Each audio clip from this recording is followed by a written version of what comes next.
श्री शिवाय नमस्तुभयम। हर हर महादेव। दोस्तों, आप सभी लोग जानते हैं कि 16 अगस्त 2024 को पड़ रही है सावन पुत्रदा एकादशी।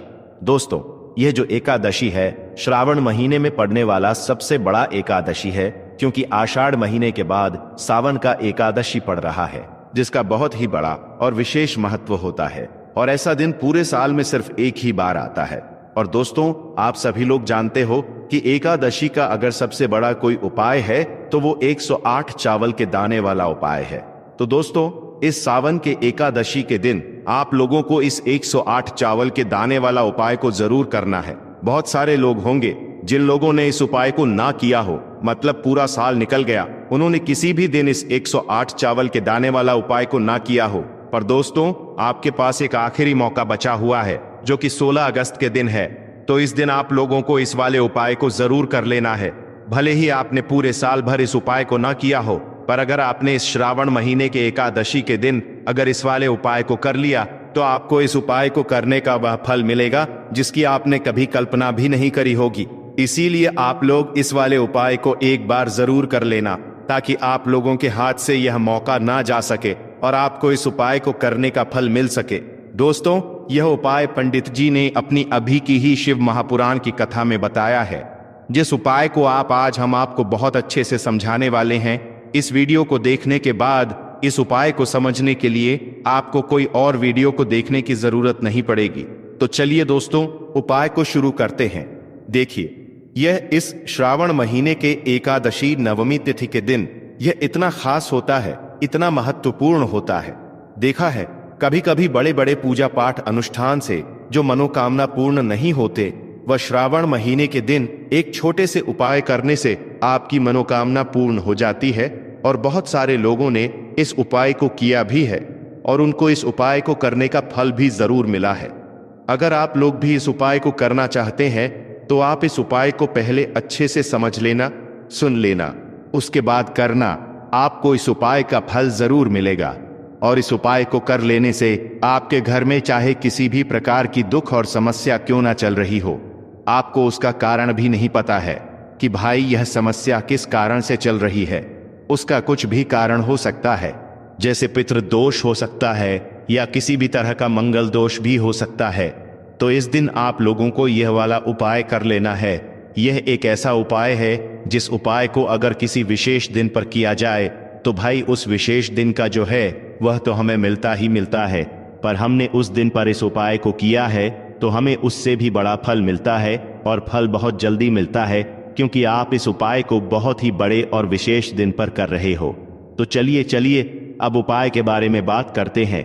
लेकिन उससे पहले आप लोगों को यह जानना आवश्यक है कि आखिर यह उपाय किस समय करना है, किसको करना है और कैसे करना है। तो चलिए हम आगे आपको वीडियो में एक एक करके बता देते हैं। तो दोस्तों, इस 108 चावल के दाने वाला उपाय को हमें इस एकादशी के दिन कैसे करना है, किसको करना है, किस समय करना है और कहां पर करना है, ये सारे सवालों के जवाब आपको इस वीडियो में मिल जाएंगे। और जो ये वीडियो देखेगा भाई, उसको 108 चावल के दाने वाला उपाय जरूर करना चाहिए, क्योंकि इस दिन चावल का भी बहुत ही बड़ा और विशेष महत्व होता है। और जब बात आ जाए 7 दूर्वा की, तो यह सोने पर सुहागा वाली बात हो जाती है, और यह एक बहुत ही बड़ा उपाय हो जाता है इस एकादशी का। तो अब दोस्तों, इस 108 चावल के दाने वाला उपाय को आखिर करना किसको है, सबसे पहले हम लोग अब बात जान लेते हैं। तो देखो, घर की जो बड़ी माताएं बहनें होती हैं, उन माताओं बहनों में से कोई भी एक बड़ी माता बहन इस वाले उपाय को कर सकती है। और दोस्तों, अगर आप चाहे तो अपने घर में से सभी सदस्यों को भी इस उपाय को करवा सकते हैं। अगर किसी व्यक्ति की खुद की कोई मनोकामना है, खुद की कोई दुख और परेशानी है जो कि वह अपने लिए ही करना चाहता है, इस वाले उपाय को तो वह खुद अपने लिए भी कर सकता है। बाकी अगर कोई घर में से ऐसा है जो कि अपने ने पूरे घर परिवार की सुख और शांति के लिए यह वाला उपाय करना चाहता है, तो भाई वह भी कर सकता है। उसमें भी कोई दिक्कत वाली बात नहीं है।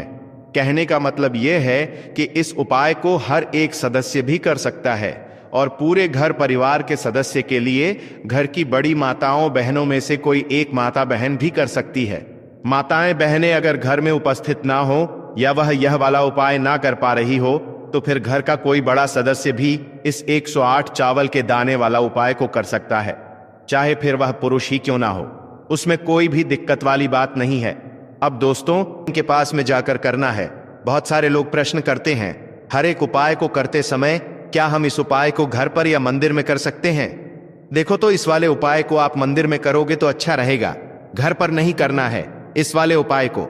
उसके बाद में दोस्तों, जो अगला प्रश्न निकल कर आता है वो यह आता है इस उपाय को लेकर कि आखिर इस उपाय को हमें किस समय करना है, सुबह के समय करना है कि शाम के समय करना है। तो देखो, इस वाले उपाय को आप लोग सुबह के समय भी कर सकते हो और शाम के समय प्रदोष काल में भी कर सकते हो। अब अगर आप पूछो कि भाई सबसे उत्तम समय कौन सा रहेगा इस 108 चावल के दाने वाला उपाय को करने का, तो हम आपसे बस यही कहेंगे कि इस उपाय को आप शाम के समय करेंगे तो ज्यादा बेहतर होगा। बाकी अगर सुबह के समय भी करेंगे तो भी अच्छा होगा, उसमें कोई भी दिक्कत वाली बात नहीं है। तो अब दोस्तों, जो अगली सबसे बड़ी और महत्वपूर्ण बात आती है वह यह आती है कि सुबह अगर हम उपाय को करेंगे तो हमें कितने बजे से लेकर कितने बजे तक के बीच में करना है, और शाम के समय प्रदोष काल में करेंगे तो हमें कितने बजे से लेकर कितने बजे के बीच में करना है। तो देखो, सुबह जितनी जल्दी हो सके आप उपाय को करने की कोशिश करना। बाकी अगर किसी कारणवश लेट भी हो जाओ, थोड़ी देर भी हो जाए, तो 10 या 11 बजे तक भी आप उपाय कर लेना, पर 12 बजे से ज्यादा देरी ना हो, ठीक है? इस बात का ध्यान रखना। उसके बाद में दोस्तों, अगर शाम के समय प्रदोष काल की बात करें, प्रदोष काल का जो समय होता है वह शाम के 6 बजे से शुरू हो जाता है। मतलब शाम के 6 बजे से लेकर 7-11 बजे के बीच का जो समय होता है, यह समय प्रदोष काल का समय होता है। पर अभी जो मौसम चल रहा है, इस मौसम में जो है शाम बहुत देरी से होती है, तो आप इस उपाय को 7 या 8 बजे के बीच में भी कर सकते हो। मतलब शाम के 6 बजे से रात 8 बजे के बीच में आप कभी भी इस वाले उपाय को कर सकते हो, उसमें कोई भी दिक्कत वाली बात नहीं है। परंतु एकादशी के दिन कोशिश करना कि समय के अंतर्गत ही कर लो। किसी कारणवश ना कर पाओ तो थोड़ा देरी से भी कर सकते हो, आपको उपाय का फल जरूर मिलेगा। देखिए, इस वीडियो में जितने भी उपाय हम आपको बताएंगे सभी उपाय सरल है। देखो, गुरुजी ने कहा है कि एकादशी के दिन आपको 108 चावल के दाने वाला उपाय तो अवश्य ही करना चाहिए। वीडियो के अंतिम में आपको उपाय बताया है जो आपको करना है। देखो, आगे बढ़ने से पहले वीडियो को एक लाइक जरूर करें। देखो, सबसे पहला उपाय, यदि आपके जीवन में कर्जा बहुत अधिक है, आपके जीवन में संकट बहुत अधिक रहते हैं, आपके ऊपर बहुत अधिक विपदा आ रही है, बार बार आपको अपने व्यापार में और अपने धन में हानि देखने को मिल रही है, यानी कि आपको प्रत्येक कार्य में हानि हो रही है, तो आपको यह उपाय करना चाहिए। देखिए, इस उपाय के लिए आपको 108 चावल के दाने आपको लेने हैं, ठीक है? सबसे पहले आप लोग यह जान लो कि यह जो 108 चावल के दाने वाला उपाय है, सिर्फ और सिर्फ आप उपाय की सामग्री लेकर कभी भी शिव जी के मंदिर मत जाना, क्योंकि हमें भगवान के सामने यह नहीं दर्शा है कि अगर हम भगवान शिव जी के मंदिर आए हैं तो अपने फायदे के लिए आए हैं। तो इसीलिए जो भी पूजन सामग्री है, उपाय सामग्री है 108 चावल के दाने, इसके साथ में आपको पूजन सामग्री भी जरूर लेकर जाना है। देखो, अगर सुबह के समय उपाय कर रहे हो तो सीधी सी बात है, 1 लोटा जल तो आप लेकर जाओगे ही जाओगे। वही 1 लोटा जल अगर मिट्टी का जल हो तो बहुत अच्छा रहेगा। मिट्टी का जल कैसे बनाया जाता है, इसके लिए हमने पहले से बहुत सारी वीडियोस बना दी है आपके पास। इस दिन एक आखिरी मौका रहेगा मिट्टी का जल शिव जी पर चढ़ाने का और उपाय को करने का। बहुत बड़ा आपको इस दिन फल मिलेगा, तो इसलिए इस दिन हो सके तो भाई मिट्टी का जल चढ़ाना तो अपने साथ में कम से कम 1 लोटा जल तो आपको को लेकर जाना ही जाना है। अगर मिट्टी का जल नहीं है तो घर का जल भी आप इस्तेमाल कर सकते हो। इसके अलावा जो भी पूजन सामग्री है, देखो 108 चावल के दाने यह अलग आपके रहेंगे और जो आपकी पूजन सामग्री रहेगी वह अलग रहेगी। पूजन सामग्री में आप जो भी चीज लेकर जाना चाहे वह लेकर जा सकते हैं, उसमें कोई भी दिक्कत वाली बात नहीं है। वहीं अगर हम बात करें शाम के समय की, तो शाम के समय शिव जी पर जल नहीं चढ़ता है, इसीलिए शाम के समय आप लोग एक दीपक तैयार कर लें जो कि गोल बत्ती का, आटे का, शुद्ध देसी गाय का घी का होगा, है ना? इस बात का आप लोगों को ध्यान रखना है और इस दीपक को आपको घर से जलाकर नहीं लेकर जाना है, भगवान शिव जी के मंदिर में जाकर ही जलाना है। इस बात का भी आप लोगों को ध्यान रखना है। अब दोस्तों, यहाँ पर हमें इस बात को समझना है कि यह 108 चावल के दाने हमें लेना कहाँ से है, क्या हमें दुकान से लेकर आना है या हमें अपने घर से लेना है या कहां से लेकर आना है और कौन से चावल लेना है, क्योंकि चावल भी बहुत प्रकार के होते हैं। तो देखो, इन सभी सवालों के जवाब आप लोग एक बात में सुन लो कि भाई यह जो उपाय है, इस उपाय में आपको यह नहीं देखना है कि भाई कौन से चावल है कौन से चावल नहीं है। बस जो भी चावल ले रहे हो वह चावल का दाना सबूत होना चाहिए, मतलब साबुत होना चाहिए, टूटा हुआ नहीं होना चाहिए, कटा पिटा नहीं होना चाहिए। यह बात आपको ध्यान रखना है। बाकी आपका चावल बासमती हो या सादा चावल हो या कोई सा भी चावल हो, उसमें कोई भी दिक्कत वाली बात नहीं है। तो सीधी सी बात है कि आपके घर के रसोई घर में जहां पर आप भोजन बनाते हो, वहां पर जो भी चावल आपके उपस्थित हो, उन चावलों में से अपनी एक कटोरी भर लेना या एक मुट्ठी चावल अलग से निकाल कर रख लेना, क्योंकि हम 108 चावल ही यहाँ पर इस उपाय में लेने वाले हैं। तो हमें यह चावल के दाने गिन कर निकालने पड़ देंगे। इस बात का आप लोगों को ध्यान रखना है।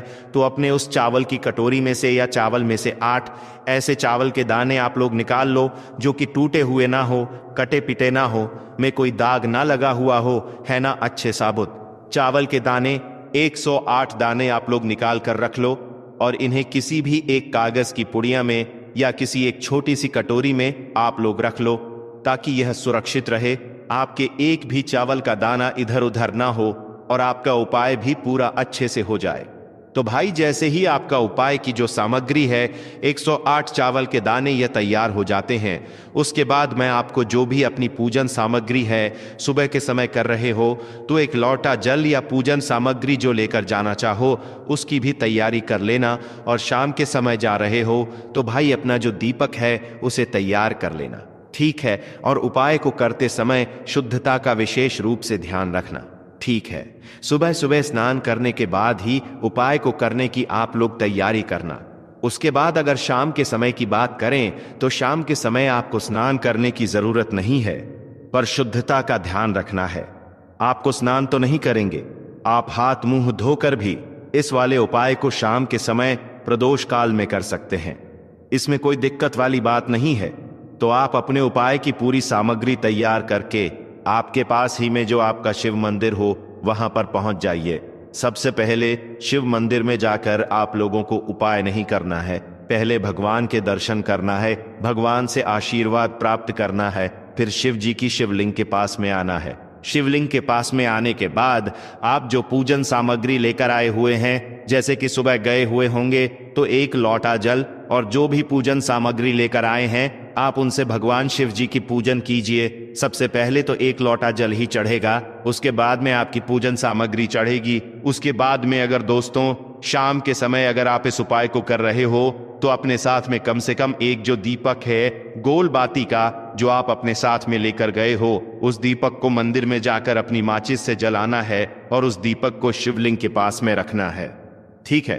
इस दीपक को रखने के बाद ही आप लोगों को अपना यह वाला उपाय शुरू करना है और दीपक को ज्यादा पास में मत रखना, वैसे भी गर्मी पड़ रही है, भगवान शिव जी को आंच नहीं लगनी चाहिए, है ना। तो भाई जैसे ही आपकी पूजा अर्चना हो जाती है आप भगवान शिव जी को प्रसन्न कर लेते हैं। उसके बाद में शिवलिंग के पास ही में आप कहीं पर बैठ जाइए, सामने या आसपास जिस जगह पर आपको बैठना हो वहां पर बैठ जाइए और अपने वह 108 चावल के दाने अपने सामने निकाल कर रख लीजिए, क्योंकि अब यहां पर उपाय को यहां पर करने की आपको तैयारी करना है।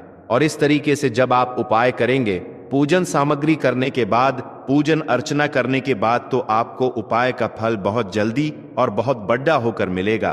तो अपने 108 चावल के दाने अपने सामने निकाल कर रख लेना। और यह जो उपाय है यह आपकी सीधे हाथ की हथेली से होगा, इसलिए इस बात का भी विशेष रूप से ध्यान रखना है। तो सीधे हाथ की हथेली का प्रयोग करके ही आप लोग अपना इस वाले उपाय को करना।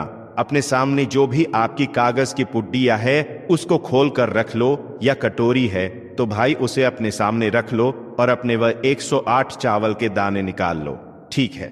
उसके बाद में दोस्तों अब आपको क्या करना है कि शिवलिंग आपके सामने होगी तो आपने वह 108 चावल के दाने एक एक करके आपको शिव जी के शिवलिंग के ऊपर चढ़ाना है। कहां पर चढ़ाना है? शिवलिंग के ऊपर चढ़ाना है और कहीं पर भी नहीं चढ़ाना है।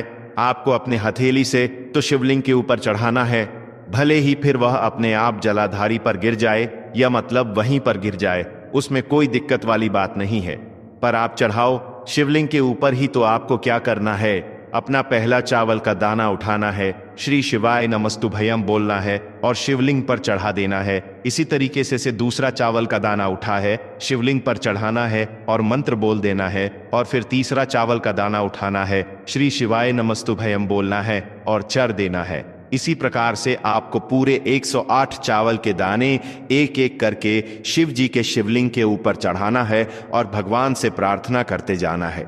मतलब प्रार्थना तो आपको आखिरी में करना है, पर हर एक चावल के दाने को चढ़ाते समय श्री शिवाय नमस्तुभयम जरूर बोलना है। उसके बाद ही मैं यह चावल का दाना शिवलिंग के ऊपर आपको चढ़ाना है। जैसे ही आपके 108 चावल के दाने शिवलिंग के ऊपर छया रेच जाते हैं, तो भाई उसके बाद में आपको क्या करना है, भगवान से अपनी मनोकामना बोलना है। मनोकामना भी कब बोलना है, जब आपका 108 चावल का दाना आपके सीधे हाथ की हथेली में हो और आप उसे चढ़ाने के लिए जा रहे हो। श्री शिवाय नमस्तुभयम बोलकर उस आखिरी चावल के दाने को शिवलिंग के ऊपर चढ़ा देना और भगवान से फिर अपनी वह मनोकामना बोल देना। जिस मनोकामना के लिए आप लोग अपना यह वाला उपाय कर रहे हो, जिस भी दुख और परेशानी के लिए आप लोग अपना यह वाला उपाय कर रहे हो, उसके बाद में जैसे ही आप अपनी मनोकामना बोल देते हो, आपका यह वाला उपाय पूरा हो जाता है। पर दोस्तों, उपाय को करने के बाद आप लोगों को 2 मिनट भगवान शिव जी के मंत्र का जाप जरूर करना है और मंत्र का जाप करने के बाद भगवान से एक और बार प्रार्थना करना है अपनी मनोकामना के लिए या अपनी जो भी दुख और परेशानी है उसके लिए। इसके बाद में आप लोग भगवान को देखकर भगवान से प्रार्थना करके उनसे आशीर्वाद लेकर वहां से उठ सकते हैं और अपने घर पर जा सकते हैं। बस दोस्तों, यहां पर यह वाला उपाय पूरा हो जाता है। इस तरीके से जो भी व्यक्ति छोटी छोटी चीजों का ध्यान रखते हुए इस 108 चावल के दाने वाले उपाय को करेगा, निश्चित सी बात है उसे उसकी मनोकामना जल्द ही पूर्ण होगी और जो भी दुख और परेशानी है वह भी बहुत ही जल्दी दूर होंगे। और दोस्तों, अगर आपको हमारी यह वीडियो पसंद आई हो तो हमारे इस वीडियो को लाइक और चैनल को सब्सक्राइब जरूर करें। हर हर महादेव।